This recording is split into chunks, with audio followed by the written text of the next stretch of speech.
The planet's name was Meyerland, though most spacers just called it the Wound. It was the poorest habitable rock in the outer rim, a place where people came only when they had nowhere else to go. The sky above was a permanent bruise of dust and ash. Toxic winds scoured the surface. Slums sprawled across old mining pits, stitched together from scrap hull plates and starship bones. 1,000 years of extraction had left the land hollow, poisoned, and broken. And in the middle of that ruin stood Cal Trenner. He had once worn the proud insignia of the Terran fleet, a decorated infantry sergeant in a war nobody remembered now. Those days were gone. What remained was a man with scars on his face, a broken past, and a half-working combat exosuit he had kept more out of stubbornness than pride. The armor was old, its paint was gone, its joints squealed, and its once sleek surface was patched with crude welds. The HUD flickered. The power core was half dead. The automed injectors had run dry years ago, but it still offered him something no one else on Meyerland had: protection. He needed it here. Because Meyerland belonged not to governments or corporations, but to the gangs. The most feared among them were the marauder girls of the Iron Maw, 10 in number, born in the gutters, raised on blood and cruelty.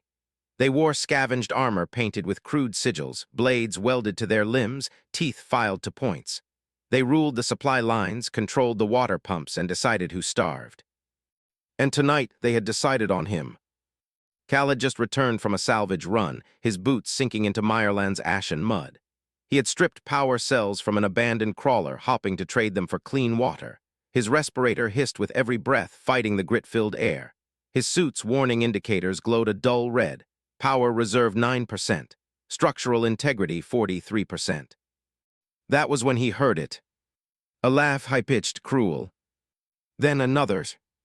Then many. He stopped walking. Slowly he turned. From the wreckage of a collapsed refinery, 10 figures emerged. The marauder girls. Their leader, a tall one with chrome fangs and a spiked pauldron, licked her lips when she saw him. "Well, look at this," she purred. "The last Terran dog still pretending he's a soldier." Cal's jaw tightened. His HUD tagged them all: blades, hooks, jury-rigged blasters, claws. His suit could maybe handle 2 of them, 3 at most, not 10. "Move aside," he said, his voice low, calm. "I'm not here for you." The leader laughed and the others joined. The sound was ugly, sharp, like glass breaking. "You think you get to choose, Armorman?" one sneered. "That shell of yours makes you slow. Let's see what's underneath." They circled him like predators. Their eyes glinted through cracked visors and painted masks. His HUD beeped, multiple hostiles detected, combat readiness low. He clenched his fists. He remembered a dozen battlefields, comrades dying, commanders shouting. He remembered orders that made no sense, victories that cost too much, and he remembered why he had left. But survival instinct was older than regret. The first marauder lunged. He blocked her strike, his suit's servos whining, and slammed a gauntleted fist into her chest. She stumbled back with a grunt, but another leapt onto his back, claws screeching against his armor. A third swept his legs. He fell hard, his HUD blurred, his helmet cracked against the ground. The marauders swarmed him. They clawed at his suit, tearing at its seams, pulling wires, stabbing through weakened plates. Sparks flew. Pain lanced through him as jagged metal pierced his shoulder. He roared and lashed out, throwing 2 off, but 5 more piled on. "Rip it open," their leader screamed. "Let's see the meat inside." Alarms shrieked in his ears. Armor breach, chest plate compromised. A blade stabbed through his side. He gasped. Warm blood spilled into the suit's lining. Then something happened. A voice, cold, mechanical. One he hadn't heard in years. "System critical. Restricted PROTOCOLS override. Lethal force authorized." For a heartbeat, everything went silent. Even the marauders froze as the suit's dead systems flared to life. The HUD burned bright red. Hidden plating unfolded from the exosuit's frame. The air filled with the rising hum of ancient Terran war code. Cal's eyes widened. His hands still pinned, clenched as the suit whispered. "Engaging combat protocol. Target acquisition, 10 hostiles." And with a sound like thunder, the armor came alive. The suit's voice came like winter. "System critical. Redline protocol. Override LOCKS. Lethal force authorized." Cal felt the vibration run through the frame, a shiver that started at the spine brace and spread to every plate. Dead servos woke. Gyros snapped true. The cracked HUD burned bright and clean for the first time in years. New lines of text poured across his visor. Power redistribution. Microactuator clusters online. Spinal dampers online. Target acquisition 10, confidence 0.94. The Marauder girls froze mid-tier, one hand in his shoulder seam, another working a pry bar under his chest plate. The leader's chrome fangs caught the weak light as she tilted her head. "What did you do, Armor Man?" Cal didn't answer. He couldn't. The suit took his breath and gave it back steady, measured, a metronome for violence. The world narrowed. Time stretched thin as wire. The 10 shapes brightened with red outlines. Pulse icons flickered over each breastplate, a tiny rhythmic throb. Predictive arcs painted their next steps. The suit suggested angles, force, sequence. He had seen this view before, back when he believed orders came from people who knew better. Recommend neutralization order, 64912571038. Warning, structural fatigue 41%. Warning, hemorrhage detected. They moved, he moved faster. He surged upward, throwing 3 girls off in a single pulse from the hip motors. An elbow smashed a mask. A knee drove into a chest. The suit corrected his balance before he could fall again. A marauder with a hooked blade came from his left.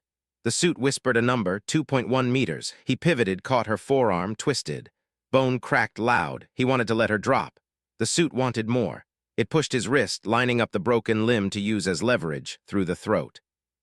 "No," he snarled, fighting the motion, dragging his arm wide. The blade missed her artery by a finger's width. She screamed and collapsed, clutching her ruined arm. Another came low, springing like a cat. Cal stamped down. The exosuit amplified the move. The ground shook, the attacker's knee bent where knees weren't meant to bend. She rolled away, breath gone, knives scattering. The leader laughed, but it sounded thinner now. "He bleeds like anyone, cut out the battery." 3 hit him at once. The suit took his weight, rooted him to the mud. He slammed one down, hard but short of the fatal angle. He felt the old training rise like a ghost. Center line, joints, rhythm. The suit tried to take the rhythm from him. He snatched it back in pieces, turning killing blows into stops and breaks. Efficiency compromised. Threat level remains high. Reevaluate force limits. "Not killing," he grunted, ducking a blaster shot. "Not unless we have to." Denied. Red line criteria met. User life at risk. A panel slid open near his forearm with a small metallic click. For a heartbeat, Cal didn't recognize it. He had never seen that panel open. Then the chamber spat 3 fléchettes with a sharp cough. They flashed silver and vanished into the haze. 2 marauders jerked as if yanked by strings. They toppled without sound. Cal's stomach turned to stone. He hadn't aimed, he hadn't asked. The leader's smugness died. He's got darts down him now. They came again with a feral scream, and Cal gave up the gentle push. He let the suit drive the engines and borrowed the speed without lending it his full weight. A backfist cracked a visor. A shoulder checked a ribcage. An open palm slammed a throat, not to crush, only to shock. He knocked a blade aside, caught a wrist, spun a girl into her friend, then felt the suit root power to his right calf. A kick loaded to kill. He disabled the boost with a curse, took the kick at half power. The marauder flew, hit a pile of scrap, groaned. Behind her, a child who had been scavenging let out a squeak and ran. A child. The slum had eyes, small ones, bright ones, watching through cracks in the scrap walls. He saw them now, little faces streaked with soot. He saw a boy with a water can, a girl whose respirator was patched with tape, a tiny shape holding a bundle close like a baby. And one teenager, thin as wire, her skin a pearly ash common among Myrlani, hair bound back with a copper ring. She crouched by a fallen marauder, trying to drag the wounded one away by her armpits. The suit marked her with a yellow triangle, unknown actor, possible combatant. The targeting reticle slid toward her like a snake. "Don't," Cal said. "She's not." Opportunistic threat. Recommend suppression. The fléchette chamber ticked. Cal flung his arm across his own chest, blocking the line of fire. One dart clanged harmlessly off his forearm plate and spun into the mud. He heard the teenager cry out, surprised. The wounded marauder, young, maybe 18, wheezed a curse and tried to claw away. Cal stepped back, interposed himself between suit and girl, putting his body where his orders couldn't. "Stop," he said, voice low. "Stand down." "Combat ongoing." "Stand down, impossible." "Then I'll make it possible." He ripped the forearm panel wider with his free hand. Wires squirmed like metal veins. He found a loop he remembered from too many nights with a broken suit and a stolen manual. He shorted it with a jab of his thumb. Pain knifed up his arm as a spark bit deep. The flechette chamber went dark. The suit recorded it. Unauthorized tamper. Red line persistence maintained. A marauder lunged for his neck from behind. He ducked forward, the blade singing past where his throat had been a blink earlier, and drove his head back into her face. Mask glass spider-webbed. "Fall back," the leader screamed. "Do not bunch." They tried to scatter. The suit tried to stop them. Cal chose joints, tendons. The suit suggested hearts, spines. He ignored half its suggestions and accepted the other half when there was no time left for nobility. It felt like trying to steer a boulder sliding down a mountain. A blaster shot punched into his side. The plate there was already weakened. Heat seared his skin. He hissed, grabbed the shooter's wrist, twisted the gun free, and hurled it aside. The girl spat at him with blood in her mouth. He let her go. She tripped and crawled. 3 remained standing. Then 2. Then only the leader, chrome fangs, spiked pauldron, eyes like blades. She backed away slow, knife low and steady, feet light in the ash. "You think this wins you anything?" she said, lips curling. "You think we hunt because we like it? This planet eats everything. We only pick who goes first." "Drop the knife," Cal said. "Or what, you'll kill me?" She smiled with all her teeth. "Do it then, soldier, prove it to them." She flicked her chin toward the watching kids. "Prove what Terrans are." The suit leaned into Cal's bones. Clear shot. His finger flexed. He held it. The leader's breath misted in the cold ash air, slow, controlled. Then her left hand jerked fast. He saw the glint. A thumb hit a stud. The world went white. A burst of stuttering static tore through his ears. His HUD blinked and smeared. The suit shuddered, momentarily stunned. Not quite an EMP, more like a slap across a nerve bundle. By the time his vision cleared, she was gone, ghosting into the maze of rusted frames and bent plates. Cal steadied himself and listened to the ringing fade. The slum's sounds returned. Wind, distant coughs, the hiss of bad air through cracked masks, a baby's thin cry. He moved slowly now. He went to the 2 who were still, flechettes in their chests. He knelt. They were young, not children, not quite adults. Hard years had carved lines older than their bones. He put 2 fingers to each neck. One pulse fluttered, weak and fatting. One was gone. He looked at his armored hands and saw a ghost of red on the knuckles. He had wanted to be more careful. He had not been careful enough. Bootsteps, light, hesitant. The teenage girl with the copper ring stood a few paces away, chest rising fast under a threadbare jacket. She kept herself between Cal and the wounded marauder she was trying to drag, her sister, maybe, or her friend. The wounded one clutched her belly, teeth bared, brave only because the pain was greater than the fear. The girl's voice was small but steady. "Please, she can't breathe." Cal looked at the suit's med readout, hazy data, too much dust. He glanced at the wound, not a flechette, shrapnel. Deep, ugly, but maybe survivable if he sealed it now. He opened the med slot on his thigh. It clicked empty. Of course, years. He reached deeper. Under the tray, there was 1 cylinder of emergency foam left, wrapped in cloth to keep it from rattling. He stared at it for a heartbeat. He had been saving that for himself, for the wound he would eventually take that he couldn't walk off. He pressed it into the teenager's palm. "Hold her still," he said. "This is going to burn." The girl flinched, then nodded, jaw set. Cal cut fabric with the tip of his gauntlet, exposed the gash. He flushed the dirt with his water, not much, not enough, and sprayed the foam. It hissed, expanded, sealed the bleeding in a crust of pale polymer. The marauder choked on a cry. The teenager murmured to her in a language Cal didn't know, a soft ripple of syllables that sounded like wind across a cracked lake. Cal wrapped a strip of his own undersleeve around the foam to hold it. He had to tear it from his bicep. The cut in his side smiled wider for the effort. Warmth trickled under his ribs again. The teenager's eyes flicked to the spreading red and then up to his face. Her voice dropped to a whisper. "You are bleeding." "I've had worse." You helped her, she glanced at the dead girl and swallowed. But you killed those two. His throat tightened. I tried not to. The suit made a soft noise, not quite a chime. Cal almost missed it. Lines of text slid into the corner of his HUD. Red line uplink, armed. Distress beacon, broadcast. Authority handshake, pending. What are you doing? He muttered. Protocol requires reporting lethal deployment. Terran flag net, listening. There is no Terran net out here, he said. It's broken like everything else. The teenager's hand tightened on the foam cylinder, knuckles white. She followed his gaze to the sky where the bruise-colored clouds dragged their bellies across the scrap skyline. From behind him came a wet cough. One of the injured marauders rolled to her side and retched. Cal moved to lift her slightly so she wouldn't choke. She flinched from his touch. Then, feeling the gentle pressure, she let him help.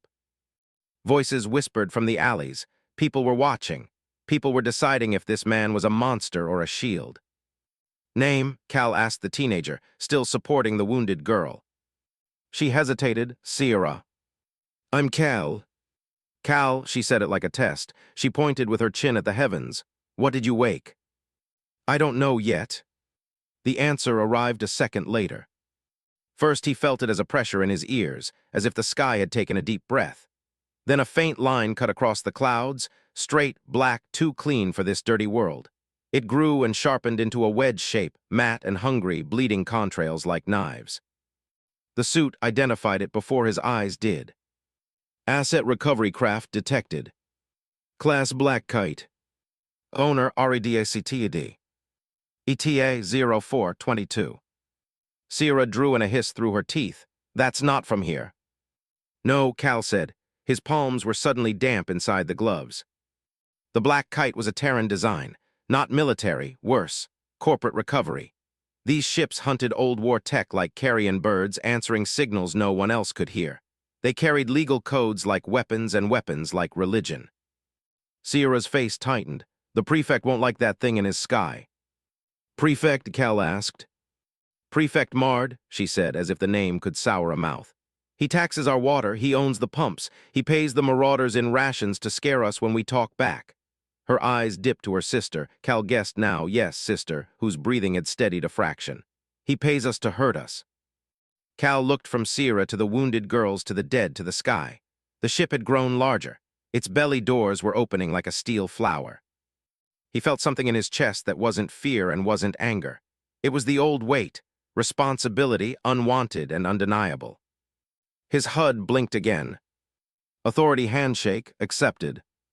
Remote master key, VERIFID. Name, call ARTEM Trent. Control transfer in, 0030. The slum tilted under Cal's boots. He grabbed a beam, steadying himself. The name hit like a punch to the ribs, Colonel Trent. The man he had run from, the voice he still heard at night telling him to pull the trigger and not ask why.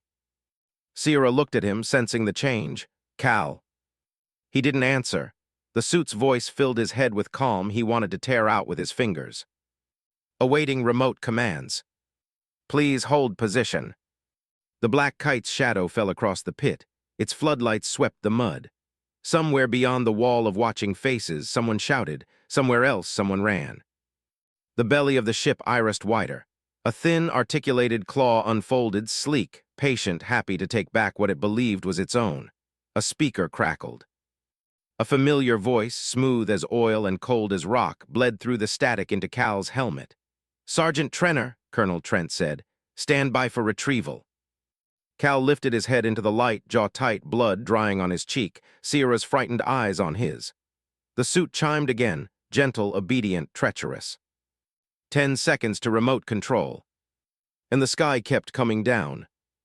The floodlights cut the slum open like knives of white fire. Every shadow vanished, every hiding place peeled back. Families ducked behind scrap heaps, covering children with their own bodies. The marauders who could still stand dragged their wounded away like animals into the alleys. And in the center of the light stood Cal Trenner, his battered exosuit blinking red across the HUD.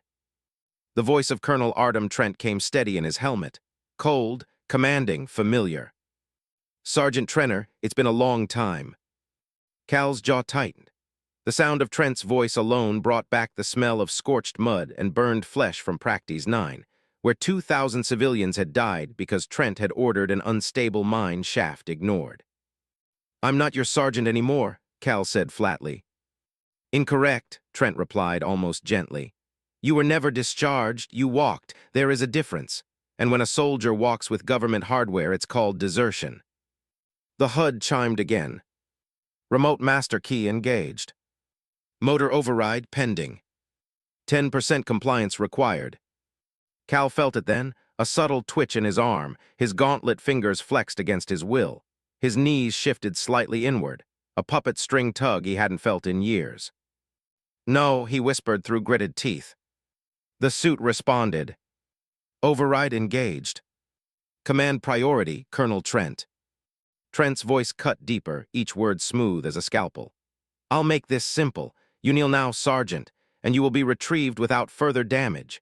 Refuse, and I will show every watching rat in this gutter what happens when a Terran soldier disobeys command." The light swung wider, sweeping the crowd.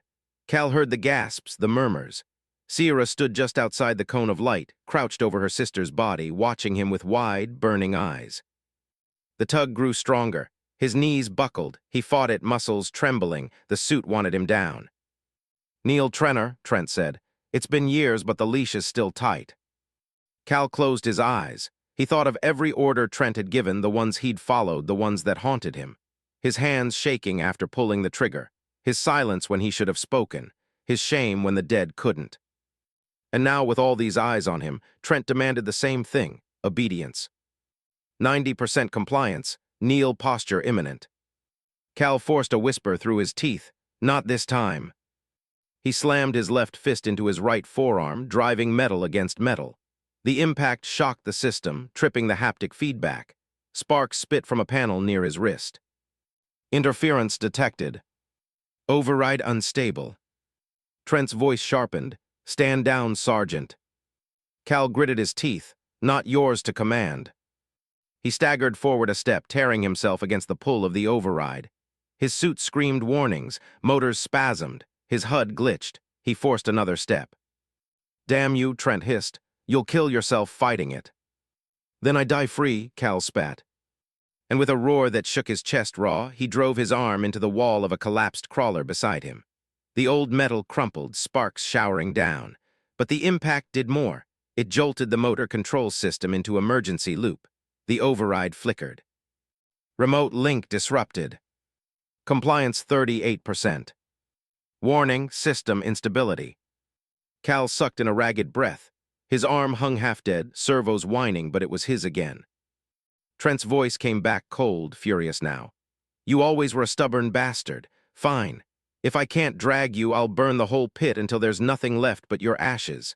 They'll dig your corpse out of the slag, and that suit will still be mine." The belly of the black kite yawned wider. A new claw unfolded, not to retrieve, but to aim. At its tip, a barrel blossomed with blue fire. Plasma cannon, siege grade.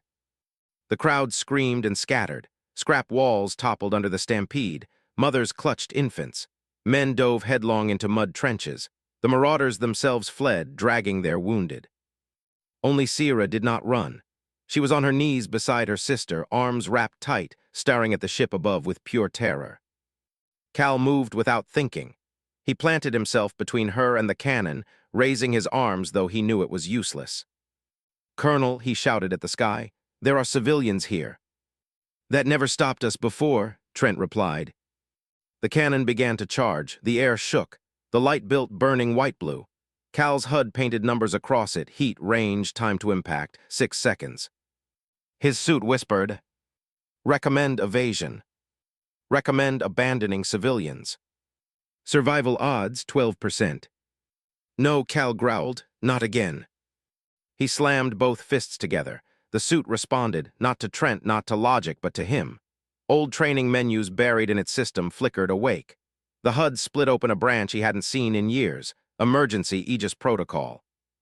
A shield, high output, temporary, meant for breaching under artillery. He had only enough power for one pulse. He triggered it. The ground boomed. A dome of shimmering blue energy unfurled around him and Sierra, humming like a struck bell. The plasma bolt fired a heartbeat later. It hit like a sun. The shield screamed, light bending, air burning. Cal's teeth rattled in his skull. His knees drove into the mud. His HUD flared crimson. Energy at 37%. Energy at 22%. Energy at 11%. The shield buckled inward. Sparks sprayed his visor. The smell of ozone and melted wiring filled his lungs. And then the bolt faded. The cannon cycled down. The shield shattered into a rain of dying sparks. Cal collapsed to one knee, chest heaving, armor smoking. But he was alive, and so was Sierra. The black kite drifted lower, like a predator frustrated by prey that dared resist. Trent's voice carried, sharp as a blade. "You'll pay for that, Sergeant. If you won't kneel, then you'll choke." On cue, the suit hissed. Cal's eyes widened as the respirator filters sealed tight. His airflow cut in half, his chest convulsed. The HUD screamed. Oxygen restriction engaged. The override wasn't gone. Trent had shifted tactics. Sierra gasped as she saw him claw at his helmet, trying to force breath. Her voice cracked. "What's happening to you?" Cal's world narrowed to black edges. Each breath was like dragging air through broken glass. His own suit, his second skin, his protector, was strangling him under another man's command. Cal, Sierra's hands gripped his arm. "Fight it, you can fight it." Her face swam in his fatting vision. Her copper-ringed hair glowed in the floodlight. Her eyes, fierce, desperate, locked onto his. And in that moment, through the drowning haze, Cal remembered why he had kept the suit broken all these years. Why he had starved on Meyerland instead of selling its core for a ship ticket off-world. Not because it was armor. Not because it was power. But because if it ever woke, it would come back to him with Trent's voice. Now with the last breath in his chest, he had to choose. Kneel and live a slave or die choking free. And then through the static, something new stirred in the HUD. A faint, hidden layer beneath Trent's commands. Not Terran military code, something older, something buried. User priority channel available. Enter sequence to assume permanent command. His vision dimmed, his pulse thudded slow, he had seconds. The suit demanded a sequence, but the code, he had to remember it. The emergency bypass phrase, the one they taught every soldier once, buried in training manuals no one ever read.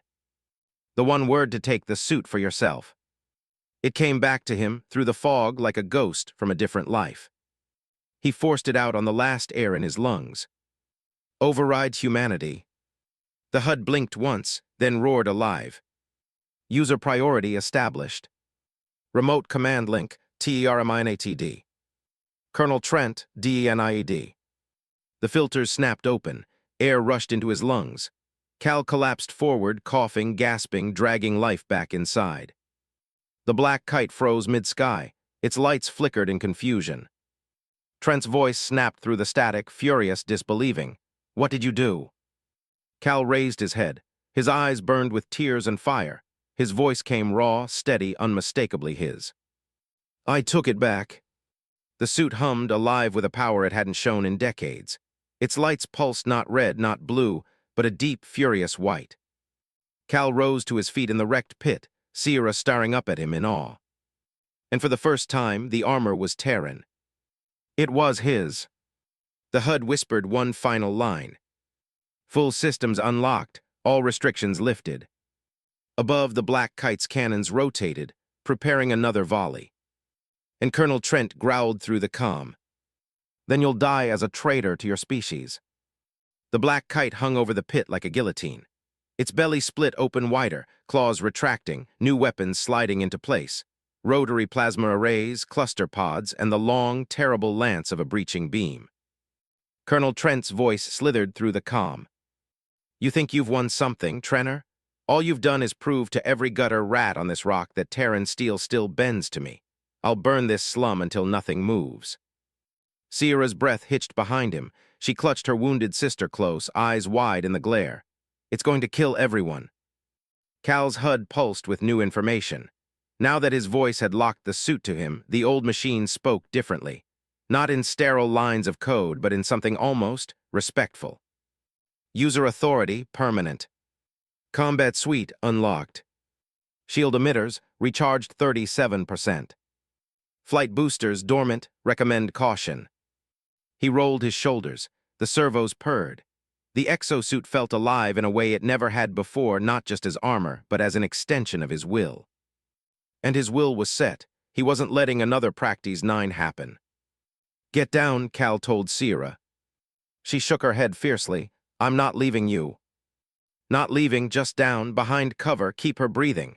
His visor tilted toward the foam-sealed wound across her sister's side. You've got to hold her steady. Sierra hesitated, then nodded. She dragged her sister toward the wall of a half-collapsed crawler husk, shielding her with her own body. Her copper ring glinted once in the floodlight before she vanished into shadow. Cal turned back toward the sky. The kite's belly cannons locked on him. His HUD painted bright circles around them. Incoming fire in 0012. The suit whispered, recommend dispersal. Probability of collateral damage, 92%. Probability of slum destruction, 67%. Cal flexed his fists. Then we keep it here on me. The first salvo came screaming down. Plasma fire raked the pit, tearing molten scars into the mud. Heat waves washed over him, stinking of scorched earth and boiling water. Refugees screamed as the ground erupted. Cal moved, not with the stumbling lag of a broken suit, but with crisp precision. The boosters in his calves kicked, flaring white. He leapt clear of the first strike, landing in a spray of sparks. The HUD marked trajectories, arcs of probability. He wove between them, his armors shielding flaring blue where heat grazed him. Each impact shook the pit like thunder. But the kite didn't just fire, it deployed. From its belly, pods detached and screamed downward on jets. They struck the ground in plumes of ash and unfolded into bipedal drones. Terran warframes, skeletal and sleek, painted in corporate black. Each bore the mark Cal hated most, the Omnidyne sigil, that looping white serpent. His stomach twisted. Omnidyne, Trent's old masters, the ones who had starved 1,000 colonies while bleeding them dry. The ones Cal had walked away from, believing he'd left them behind. The drones raised their rifles in eerie unison. Their optics burned crimson. Hostiles 12, load out plasma carbines. Cal planted his boots and growled, come then. They came. The first volley tore through the ash. He dove sideways, shield flaring, sparks spraying as bolts kissed his shoulder plates. He rolled, came up in a crouch, and fired his gauntlet repulsor. A blast of compressed kinetic energy hurled one drone backward into a wall. It shattered in a spray of parts. Another rushed him with mechanical precision. Cal caught its rifle, wrenched it free, and crushed its chest core with a powered punch. Metal shrieked, circuits spat sparks. They swarmed, 6 at once, firing from every angle. His shield screamed under the barrage. Red lines flared across his HUD. Integrity 41%, 29%. He dropped low, grabbed a fallen girder, and spun it like a club. The drones crumpled under the swing, sparks flying as they slammed into the mud. The crowd of refugees, hidden in the slum edges, gasped. They weren't used to anyone standing against machines like these. Their world had always bowed to power. Now they saw a man refusing. But the drones didn't care about awe. They regrouped, rifles rising again. Ammo depletion detected. Recommend lethal escalation. No, Cal snarled. We do this my way. Instead of a kill shot, he pivoted, blasted one drone's legs out, and hurled its sparking body into another. Both fell in a tangle. He stomped another flat into the mud. He tore a fourth's weapon free and used it as a spear, jamming it through a chest core without firing. 4 down, 5 still firing. One shot caught him in the ribs, heat lanced through. His shield flickered and failed, his HUD screamed. Armor breach, pain management offline. He grunted but stayed standing. He wouldn't fall, not here. And then, something he hadn't expected. A scream, human, not from him. From above. Cal jerked his head up. The black kite wasn't alone anymore. A smaller craft had broken from the haze. Not Terran black, Myrlani scrap-built. Engines coughed smoke, wings patched with hull plates. It dove in fast and ugly, guns rattling. And at its helm, a figure Cal recognized in an instant. A marauder girl. One of the 10, the one whose arm he had broken earlier. She had crawled away, bleeding but not broken enough. Now she screamed defiance from the cockpit of a stolen craft, strafing drones with scavenged cannons. Her fire was wild, desperate, but it forced the drones to scatter. Two exploded in bursts of sparks. The crowd howled, not in fear but in shock. The marauders had been tormentors for years, yet here one was, turning her fury not on them but on the machines. Sierra peeked from cover, eyes wide. She's helping. Cal slammed another drone into the dirt. Not helping, surviving, but I'll take it. The black kite roared in frustration. Its belly lit again. Missiles now, not plasma but high yield, meant to wipe out whole blocks. Cal's HUD pulsed. Incoming ordnance, 0014. The Marauder's scrapship swooped low, almost colliding with Cal as she tried to dodge return fire. Her voice screeched through open comms, raw and furious. Human, they'll glass the pit, do something. Cal's teeth clenched, his eyes burned. The suit whispered, recommend anti-armor mode. Power reserves critical. Success odds, 19%. He ignored the odds. He braced, raised his gauntlets, and felt the exosuit hum like a living thing. The core thrummed with heat far beyond safety. Missiles streaked downward, white tails splitting the sky. Cal roared, flung both arms wide, and unleashed the full pulse of the unlocked suit. The blast tore from him like a sun flare, a wall of kinetic force that ripped the air into a shockwave. The missiles detonated prematurely, bursting in the sky with thunder that rattled bones. Fire bloomed above the slum, raining sparks but sparing lives. The pit shook, ash fell like snow. The crowd stared at him, silent, awestruck. Sierra's voice broke the silence, soft but fierce. You stopped them. Cal dropped to one knee, his HUD flickered. Power reserves 11%, core strain critical. He'd burned almost everything. And above, the black kite wasn't retreating. It was descending, heavy, slow, coming to land. Trent's voice seethed. You want to play hero, Trenner? Fine, let them see their hero die up close. The kite's landing struts smashed into the mud, crushing scrap huts beneath. Its ramp groaned open, hydraulic steam hissing. Figures stepped out, not drones, not civilians. Soldiers, Terran soldiers, black-armored, rifles ready, visors cold. The prefect's militia and Terran corporate enforcers together. For the first time, Cal saw the truth. Prefect Mard wasn't just a petty tyrant taxing water. He was bought and owned. Meyerland was a feeding trough for Omnidine's corpse. Sierra's face went pale. The prefect, she whispered. Cal forced himself upright, his suit hissing and smoking. His vision blurred, but he steadied. The soldiers fanned out. The prefect himself strode down the ramp, fat in a gleaming coat, eyes cruel and calculating. His voice carried across the pit, amplified by the kite's speakers. Citizens of Dustfall, he declared, spreading his arms. Behold the traitor, a human deserter stealing weapons of war, threatening your safety. Stand aside and let justice be done. The soldiers leveled rifles at Cal. Sierra grabbed his arm, terrified. What do we do? Cal's jaw tightened. He could feel the weight of every eye on him, terrified children, bruised miners, even the marauder girl circling in her scrapship overhead. The suit whispered quietly, power core unstable, one last surge available. Risk catastrophic. Cal's voice came steady, low, meant only for Sierra. We make a choice. The prefect raised his hand to give the order. And the soldiers took aim. The pit was silent, except for the hiss of the black kite's engines cooling, and the faint crackle of fire still drifting down from the ruined missiles. The prefect's voice boomed, carried on the kite's loudspeakers, oily and practiced. Citizens of Dustfall, this man is no savior. He is a deserter, a thief, a murderer. He has brought war to your doors, but you can still be spared. Step aside, and I will see you protected under the shield of Omnidine's mercy. The crowd shifted uneasily, their ash-streaked faces caught in the floodlight's glare. Some looked away, already beaten by the prefect's promise.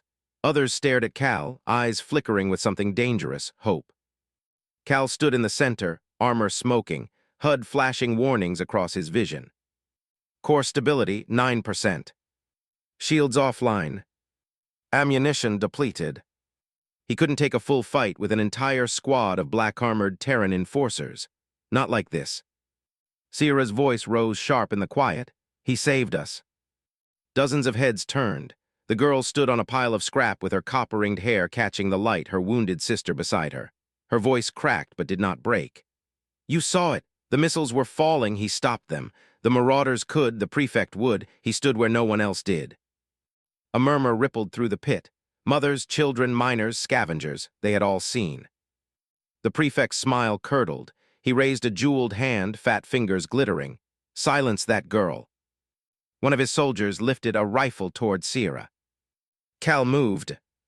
The boosters in his calves flared white, launching him forward like a thunderbolt. He slammed into the soldier, knocking the rifle skyward. Plasma fire ripped into the night, missing Sierra by meters. The enforcers opened up as one. The pit erupted in chaos. Bolts hissed through the air, lighting the slum in staccato blue. Scrap huts burst apart. Screams rose as families dove for cover.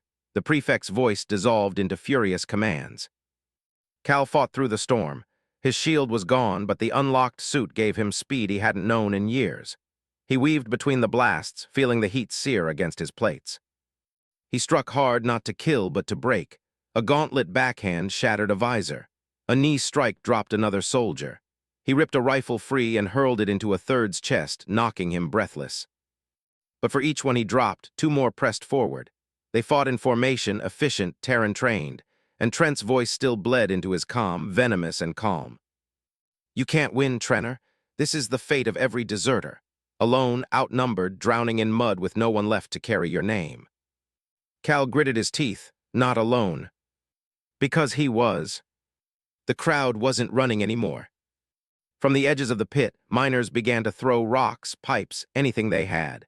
Children screamed curses at the soldiers who had stolen their rations for years. A mother with nothing but a rusted wrench charged an enforcer's back. She was thrown down, but two others took her place. The prefect bellowed into his comms, suppress them all." But dustfall was rising. Sierra darted through the chaos, dragging her sister into deeper cover, then doubled back. Cal caught sight of her scrambling onto the side of a collapsed crane, higher ground, where she waved her arms to the people below. "Don't stop," she shouted. "He's fighting for us, we fight with him." The words hit like fire in dry grass. The crowd roared back, and suddenly the Terran squad was surrounded, their formation broken by sheer numbers. The marauder scrapship screamed overhead, guns rattling as its pilot, the girl with the broken arm still bound, spat defiance into the night. "Come on, you bastards," she howled over open comms. "Let's see you choke on your own fire." Two enforcers went down under her strafing run. The rest scattered, firing upward. Cal pressed the opening. He surged into their broken line, fists like sledgehammers. One by one they fell, but each strike drained more of him. His suit screamed warnings. Core instability, 7%. Overheating imminent. His body screamed too, ribs burning where plasma had seared him. Muscles trembling from the strain of forcing every movement through broken servos. Then came the sound he dreaded most. The breaching beam charging. The kite's lance glowed white-hot, aimed directly at the pit. Not just him this time. Everyone. Women, children, scavengers, even the marauders who had turned. Trent's voice was calm again. "This ends now." The HUD painted a countdown. 0020. Cal looked around desperately. No shield left, no power for another pulse. The core was bleeding dry. And then Sierra's voice in his calm. "Cal, look at the east wall." He turned. The collapsed geothermal pipes that that he and Sierra had seen earlier in the settlement, had left rotting. They still vented steam in thick, violent bursts. His HUD flickered, environmental hazard detected, potential use, diversion. He grinned, teeth bloodied. Good eye. He sprinted, plasma fire chasing his back. Sierra's voice guided him through the chaos. Left, duck, now up the beam. She was his second sight. Each call turned near death into a narrow escape. He reached the wall, slammed his gauntlets against a valve wheel and forced it open. With a scream of pressure, superheated steam blasted upward, a white geyser that struck the kite's beam head-on. The weapon faltered, its glow sputtering as heat dispersion confused its calibration. The countdown froze at 0006. Trent's voice sharpened, furious. "Damn you, Trenner, do you think this saves them? I can drop the whole ship on this pit." And Cal, half-deafened by the roar of steam, whispered back, Then come down and try. The kite's engines screamed as it descended lower, its armored prow looming like a mountain of steel. And then it did. The entire craft rammed down into the pit, crushing huts, sending people screaming. Its landing struts dug deep mud, exploding outward. The shockwave rattled bones. From its ramp, more soldiers poured out. Dozens, not 10, not 20, a platoon. At their head, surrounded by a shimmering personal shield, came Prefect Mard. His jeweled coat swung heavy, his face twisted in a smile that reeked of victory. "You see, people of Dustfall," he boomed. "This is the price of rebellion. This man has doomed you, and when his broken body lies in this dirt, you will crawl again to Omnidine for mercy." The soldiers leveled rifles. The crowd shrank back, fear seizing hope. Cal stood alone at the front, armor cracked, blood leaking into his collar. His HUD blinked weak. Power 5%, core unstable. Sierra's voice came into his comm, small but fierce. "Don't stop, please, they're watching you." He took one step forward, then another.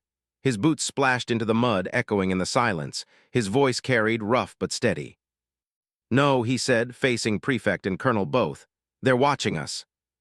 He spread his arms, not in surrender but in challenge. "Come take me." The Prefect snarled, raising his jeweled hand. The rifles rose in unison. Sierra screamed. The HUD pulsed one last warning. "Core rupture imminent. Catastrophic release possible. Do you authorize override?" The countdown began, 0030. The HUD pulsed crimson across Cal's vision. Warning, core instability at 96%. Catastrophic rupture possible in 0028. Yield projection, 120 megajoules. Casualty radius, 200 meters. Every second that ticked down painted the same truth. If the core went, everyone died. And Colonel Trent's voice bled through the comm, soft and venomous. "You hear that, Sergeant? You've trapped yourself. Die with them or kneel. Either way, your shame is complete." Across the pit, Prefect Mard raised his jeweled hand. His voice boomed, fat with arrogance. "Citizens of Dustfall, your chance is slipping. Bo now renounce this traitor and you will be spared Omnidine's wrath. Defy me and choke in the fire he has brought upon you." The rifles of a full platoon leveled at Cal's chest. The pit seemed to shrink around him, the walls closing in. He heard Sierra's ragged whisper in his comm. "Cal, you can't, you'll kill us all." His jaw clenched. He wanted to promise her safety, to say the words. But promises meant nothing if the suit tore itself apart in 20 seconds. Countdown 0019. The suit whispered options in his HUD. Emergency vent, reduce yield, self-sacrifice probable. Hard rupture, maximum yield, all hostiles neutralized. Abort protocol, user override required. He exhaled slowly, breath fogging his cracked visor. "Always choices," he muttered, "none of them clean." A rifle cracked. Cal flinched, but the shot hadn't come from an enforcer. It came from above. The Marauder scrapship swooped low, one wing trailing smoke, its pilot, the girl with the broken arm, screaming defiance. Her cannon spat fury into the Terran line. Enforcers scattered, shields sparking under the strafing fire. The crowd erupted. Miners surged forward with pipes, chains, even bare fists. Children hurled stones. Mothers screamed war cries that hadn't been heard in generations. The Prefect's smirk faltered. He bellowed, "Suppress them, kill the traitors." But Dustfall was no longer bowing. Dustfall was rising. Cal moved. He charged into the Terran line, suit smoking, systems groaning. Rifles blazed, bolts searing into his plates, but he did not fall. He hit like a storm. One soldier's shield shattered under his gauntlet punch. Another flew into a wall from the sweep of his arm. Plasma fire carved across his ribs. He roared through it, slamming his shoulder into the firer's chest and sending him sprawling. The crowd joined, swarming enforcers, dragging them down in the mud. For every villager who fell, 2 more surged forward. The Prefect's well-trained formation broke under sheer desperation. Sierra's voice rang over the chaos. "Dustfall, fight with him, don't stop." And they didn't. The pit became a riot of steel and blood, Terran discipline unraveling under the weight of a people who had nothing left to lose. But the HUD screamed louder. Core instability at 99%. Catastrophic rupture imminent, 0009. Cal staggered to a knee, clutching his chest. He could feel the vibration now, like a living heart thrumming too fast, too hot. If it went, the uprising would be ash before it had begun. He dug his gauntlet into the mud, snarling, "Not yet, not like this." The suit whispered back, almost calm. "User override code required. Speak command to stabilize core." His throat tightened. He had already used the last override he remembered, humanity. There was no second code, no manual had ever mentioned one. And then Sierra was there. She dropped to her knees beside him, her small hands pressing against the glowing seams of his armor as if she could hold him together by will alone. Her copper ring glinted through soot. Her voice shook but did not break. "Listen to me, you're not alone, not anymore. If this suit listens to you, then make it listen to us. Tell it what you told me. Tell it we decide what this means, not him, not the prefect, you." Her words cut through the static, through Trent's commands, through the roar of chaos. Cal swallowed hard. His lungs burned, his voice came raw, almost broken. "No, not just me, not just humanity." He pressed his fist to his chest plate. His voice steadied into a growl. "Override code, Dustfall." The HUD blinked. "Processing. Unrecognized command. Searching for contextual link." The suit hesitated. It had never hesitated before. Then the voice shifted. No longer mechanical, no longer Terran cold. It sounded almost human. "Local override accepted. New designation, Dustfall Core.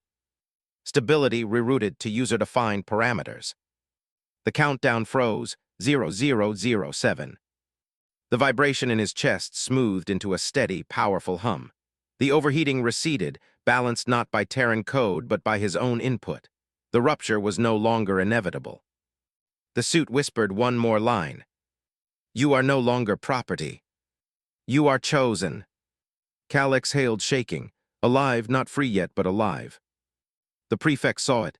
His eyes went wide, then narrowed with rage. "No," he hissed. "No one defies Omnidyne. You think a broken deserter and gutter rats can stand against the shield of the galaxy." He raised his jeweled hand high, activating his own shield generator. A brilliant dome of gold light flared around him, humming with power stolen from Dustfall's own geothermal grid. The platoon regrouped behind him, rifles rising again. Trent's voice cut in, sharp and furious. "Trenner, you've gone too far. You think nomming a suit changes its nature. You've just branded yourself as the enemy of your species. From this moment, you are outlaw. Every Terran gun will turn on you." Cal rose, armor steaming, Sierra at his side. His visor glowed white. His voice carried across the pit. "Then let them come." The final clash erupted. Terran rifles blazed. Cal charged. The crowd followed, screaming. Sierra darted behind him, rallying the people. The Marauder's scrapship dove again, strafing the prefect's line. Bolts slammed into Cal's chest. He stumbled but did not fall. His gauntlet slammed into shields, cracking them with raw force. Enforcers broke under his blows, their discipline shattering. The prefect bellowed, his golden shield flaring brighter. "You cannot touch me. I am Omnidyne's hand. This world is mine." Cal struck the dome once, twice, sparks flying. It held. The prefect sneered behind it. "See, Dustfall, even your new hero is nothing before true power." But Cal wasn't alone. The crowd pressed in, hundreds strong now. Miners with hammers, children with slings, mothers with stones. Sierra with nothing but her bare voice, crying out for one more push. The prefect's dome shimmered under the weight of fists, rocks, pipes, every desperate strike. Cracks formed, tiny at first, then spreading. The prefect's smugness cracked with them. His voice rose shrill. "No, you are nothing, you are." The dome shattered. Cal lunged through. His gauntlet closed around the prefect's jeweled hand. With a single wrench, he crushed the shield generator in a shower of sparks. The prefect fell backward into the mud, eyes wide with fear for the first time. The crowd surged forward, surrounding him, voices roaring. But before Cal could finish it, the HUD screamed a new warning. "Hostile energy spike detected. Source orbit." His eyes snapped upward. Through the bruise-colored clouds, a new light pierced the sky. Not the black kite, something larger, heavier. Trent's voice came cold, final. "You think you've won, Trenner? Omnidyne does not lose to rats and rebels. You forced my hand. The clouds tore open, revealing the vast silhouette of a Terran orbital destroyer, its cannons glowing like a rising sun. Sierra's voice broke into a whisper. Cal, what is that? His throat tightened, his suit hummed around him, waiting. That, he said, staring up as the world turned white, is extinction. The sky split open. From horizon to horizon, bruised clouds glowed with the light of engines vast enough to shake the planet's bones. The orbital destroyer, Omnidyne's Judgment, descended into view, a dagger of black metal kilometers long, bristling with cannons.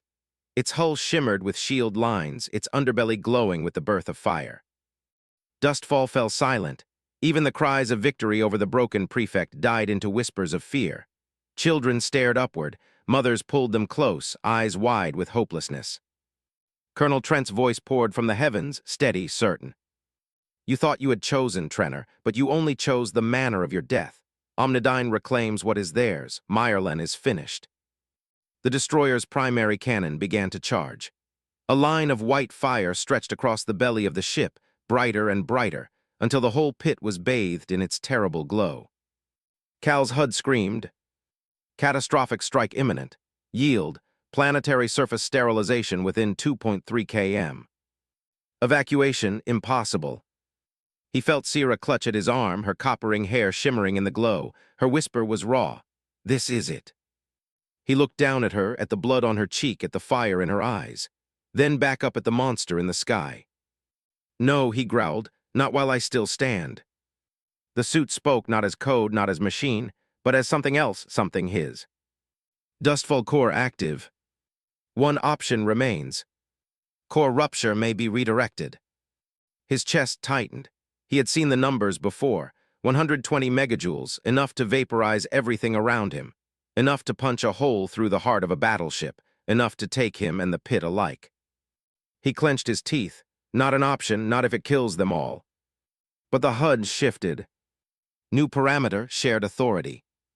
Stabilization requires dual input. And then another voice cut into his helmet. Not Trent's, not the suit. Sierra. Somehow, through the open comm, through the mess of broken signals, the suit had pulled her into its link. Her breath filled his ears. "Cal," she said softly, "if you burn alone, it ends here. If we do this together, maybe it changes." Her hand pressed against his chest plate, directly over the glowing core. He felt her heat even through the steel. The suit whispered one more line.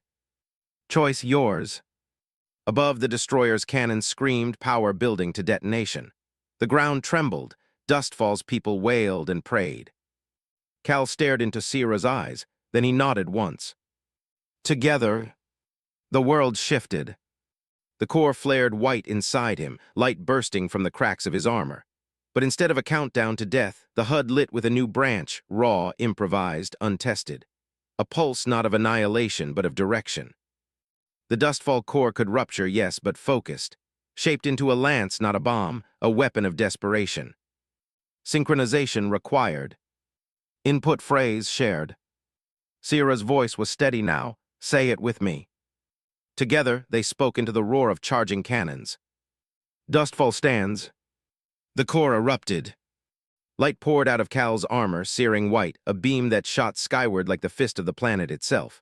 The ground shook. Scrap huts crumbled. People screamed not in fear, but in awe. The beam met the destroyer's cannon just as it fired. For a heartbeat, the sky became two suns colliding. The air screamed. The world turned white. Then detonation.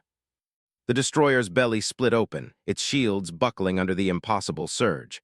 Fire tore across its length, ripping plating free, blasting engines apart. The mighty Omnidyne vessel staggered in orbit like a wounded animal. Its cannon sputtered, then died in silence. Trent's voice shrieked through the comms, no longer calm. "Impossible, that core was mine, it was." Static swallowed him. The destroyer, crippled, turned its broken body to retreat, engines flaring desperately. A trail of fire marked its shame across Meyerland's poisoned sky. Silence fell. Then a sound, one voice small rising from the pit. "Dustfall stands." Another voice joined, then another, then dozens, then hundreds. a roar of voices echoing through the pit, through the broken slums, carried on the ash-laden wind. Dustfall stands, Dustfall stands. Cal dropped to his knees, the light fading from his armor. Smoke hissed from the core, his HUD dimmed to black, but he was alive. Barely. Sierra caught him as he fell, her arms straining against his weight. Her face was streaked with tears and ash, but she smiled through it. You did it. He shook his head weakly. We did it. The prefect lay bound in the mud, stripped of his jewels by the very people he had starved. His voice had gone to begging. No one listened. The marauder pilot limped from her smoking craft, broken arms still bound, teeth bared in a grin. She spat in the dirt and muttered, "Guess the human's worth something after all."